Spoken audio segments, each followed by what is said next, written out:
UP की योगी सरकार के दूसरे कार्यकाल का दूसरा आम बजट आज पेश किया गया। वित्त मंत्री सुरेश खन्ना द्वारा बजट पेश किए गए इस बजट में तमाम घोषणाएं की गई हैं। हर वर्ग के लिए कुछ न कुछ ऐलान कर उसे संतुष्ट करने की कोशिश की गई है। लेकिन संगम नगरी प्रयागराज के जो युवा हैं, जो अलग अलग क्षेत्र से जुड़े हुए हैं, वो इस बजट पर क्या कुछ सोचते हैं, बजट उनकी उम्मीदों पर कितना खरा उतरा है, इस बारे में हम बात कर सकते हैं। हमारे साथ इस वक्त प्रयागराज के युवा हैं। इनमें कुछ ऐसे हैं जो बेरोजगार हैं, कुछ छात्र हैं, कुछ कारोबारी हैं, कुछ कई ऐसे हैं जो नौकरी पेशा हैं। तो लोगों से हम प्रतिक्रिया ले लेते हैं। सबसे पहले आपसे जानना चाहेंगे कि आज जो बजट आया है उत्तर प्रदेश का, क्या कहना है? आज जो बजट आया है 2023-24 का जो बजट है वो आम जनमानस के हित में है और बहुत सारी हमें अपेक्षाएं थी सरकार से जो उन्होंने पूरी करी है इस बजट में। लेकिन कहीं पे कुछ चीज़ें जो पूरी करने में विफल हो गई सरकार, जैसे कि रोज़गार है। आज हमारे प्रदेश का जो शिक्षित युवा है दूसरे प्रदेश दूसरे देश में जाके काम करने को जो विवश है, तो सरकार को रोज़गार सेक्टर में कुछ बजट का जो एलोकेशन है उसमें बढ़ाना चाहिए था। तब आपका ये कहना है कि बजट में काफी कुछ घोषणाएं की गई हैं, बजट अच्छा है, लेकिन रोजगार के लिए जो है वो ठोस ऐलान नहीं किया गया है। अगर वो किया जाता तो ज्यादा अच्छा होता। जी बिल्कुल, आपका सही कहना है। अगर रोज़गार के लिए सरकार सोचे, अगर ध्यान दे उस पर, यहाँ पे इंडस्ट्रीज़ का सेटअप करे यूपी के अंदर, ताकि जो हमारे शिक्षित नौजवान युवा हैं जो दूसरे प्रदेश और दूसरे देश में जाके काम करने को विवश हैं, तो ये जो कमी है इसको दूर कर सके सर। बिल्कुल, काफी कुछ मिला है, काफी, लेकिन उम्मीद और ज्यादा की थी। आपका क्या नाम है? मेरा मेरा नाम विजय कुमार केसरवानी है। जी केशरवानी जी, ये बताइए कि आज जो योगी सरकार का बजट पेश हुआ है, क्या कहना है इस बजट पर आपको? हमारे उत्तर प्रदेश के मुखिया योगी आदित्यनाथ जी सबका साथ सबका विकास को लेकर के हमेशा चले हैं और सबके हित में युवाओं को, महिलाओं को, बेरोजगारों को, किसानों को, सबको रख करके उन्होंने बजट पेश किया है। वो हमेशा हम लोगों के लिए अच्छा सोचते हैं।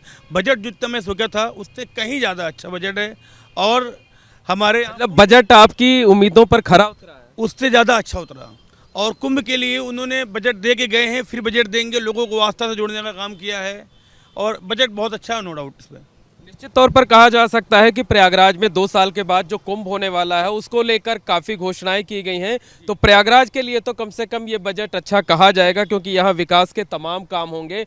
आप बताइए, आप तो कारोबारी हैं, आपको क्या लगता है कि ये बजट किस तरीके का है?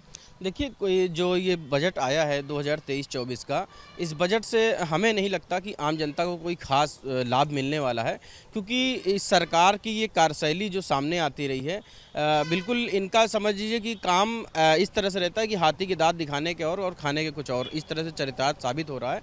और अब ये है कि आगे समय के साथ ये सारी चीज़ें सामने आ जाएंगी कि इससे जनता को क्या लाभ है और क्या नुकसान।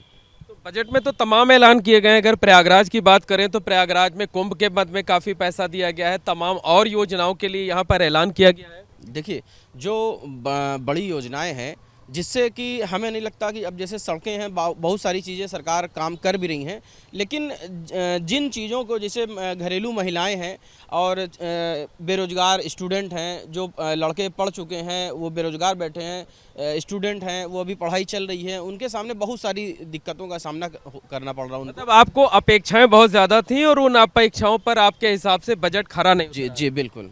आप बताइए, आपका बजट पर क्या प्रतिक्रिया है, किस तरीके की उम्मीदें थी और आपकी उम्मीदों पर बजट कितना खरा उतरा है? बजट के लेकर हमें ये उम्मीद थी कि एयरपोर्ट के लेकर बजट में काफ़ी कुछ अच्छा होगा और हुआ भी बजट को लेकर, क्योंकि 16 लोकल एयरपोर्ट बनाने की बात हुई है और 5 इंटरनेशनल एयरपोर्ट बनाने की बात हुई है, क्योंकि 2 साल के भीतर महाकुंभ आने वाला है और हम लोग ये चाहते हैं कि एयरपोर्ट जो प्रयागराज में हमारा एयरपोर्ट है वो इंटरनेशनल एयरपोर्ट पहले हो और इसका सुंदरीकरण हो। और एक बात और हम ये चाहते थे बजट के अंदर जो नहीं हुई है कि लोअर क्लास के लिए भी ऐसा सिस्टम बनाए कि लोअर क्लास भी हवाई यात्रा कर सके और उनका टिकट सस्ता से सस्ता हो। अच्छा चलिए, बजट आपकी उम्मीदों पर कम से कम एयर सर्विस के मामले में खरा उतरा है। ओवरऑल बजट पर क्या कहना? ओवरऑल बजट के अंदर ये कहना है बहुत ही अच्छा बजट पेश हुआ है और एयरपोर्ट को लेकर बार बार, क्योंकि वो इंफ्रास्ट्रक्चर के अंदर मामले आए हैं और इंफ्रास्ट्रक्चर को लेकर सरकार बार बार ये कह रही थी कि हम इंफ्रास्ट्रक्चर को ज़्यादा देखेंगे और अगर बजट के अंदर इंफ्रास्ट्रक्चर काफ़ी तरीके से फैलता है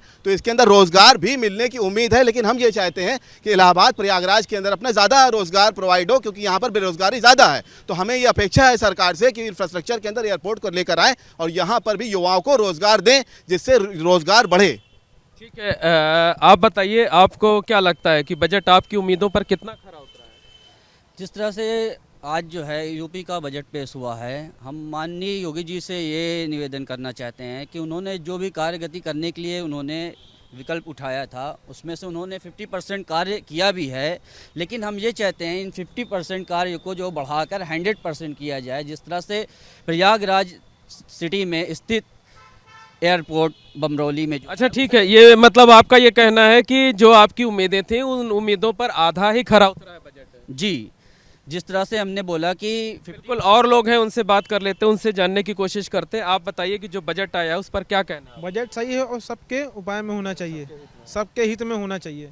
अब तो बजट पेश हो गया है, आपको लगता है कि सबके हित का बजट है? जी सबकी, हाँ तो ये बजट से आप संतुष्ट हैं? आप बताइए क्या कहना है जो बजट आया है? मेरा नाम मुस्तफ़ा है, मोहम्मद मुस्तफ़ा सिद्दीकी, और मैं बजट के बारे में बहुत अच्छा समझ रहा हूँ कि मेरी बजट भी अच्छी चल रही है, सरकार की भी बजट बहुत अच्छी है और सब कुछ अच्छा ही चल रहा है। सब कुछ अच्छा है, बजट उम्मीदों पर खरा उतरा हुआ है। आपकी बात ज़्यादातर लोग बोल रहे हैं। जी, क्योंकि हमारे देश के जो उत्तर प्रदेश के जो मुखिया हैं योगी आदित्यनाथ जी, सबका हित लेकर के चलते हैं, सबका साथ, सबका विकास, सबका विश्वास। उसके तहत जो बजट उन्होंने पेश किया है, लोगों को कुछ भी कहना हो, सुनना हो, वाद अपवाद होता रहता है, लेकिन अगर आप देखिएगा तो बजट बहुत ही अच्छा है। इसमें आपके तमाम साथी हैं वो तो बजट से बहुत खुश हैं, लेकिन आप कह रहे हैं बजट कतई उम्मीदों पे खरा नहीं उतरा। नहीं, देखिए, हमने ये नहीं कहा कि बजट कतई खतरा नहीं, लेकिन बजट जो आया है इससे आम जनमानस को, जो गरीब बेरोजगार हैं, उन्हें कोई खास लाभ मिलता नहीं दिख रहा है। और मैं ये चाहता हूं कि जो बजट आया है इसमें कुछ बदलाव किया जाना चाहिए, कुछ तब्दील करना चाहिए, जिससे आम जनमानस को भी फ़ायदा हो। जैसे कारपोरेट सेक्टर को लेकर के कारोबार से जुड़े हुए हैं, तो आपको लगता था कि कारोबार और बढ़े, खासकर जो छोटे कारोबारी हैं, उतनी चीज़ें, उतना ऐलान नहीं किया गया है। आप बताइए, आप तो बजट को बैलेंस बता रहे हैं। जी, ये बैलेंस बजट है, लेकिन मोदी साहब, करनी और कथनी में फ़र्क होता है। आपने ऐलान किया, आपने बजट की घोषणा की, लेकिन ये जो बजट है इसका जो फ़ायदा है वो आम पब्लिक को मिलना चाहिए।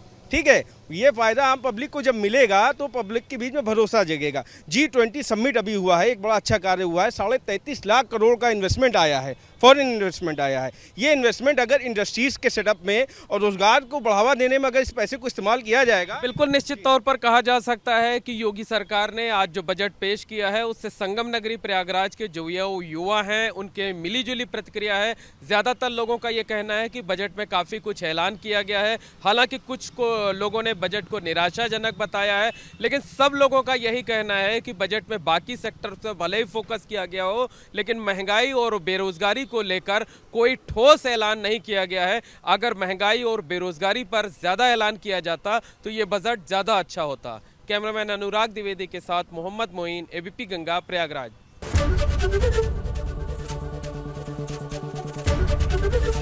एबीपी गंगा, खबर आपकी, जुबान आपकी।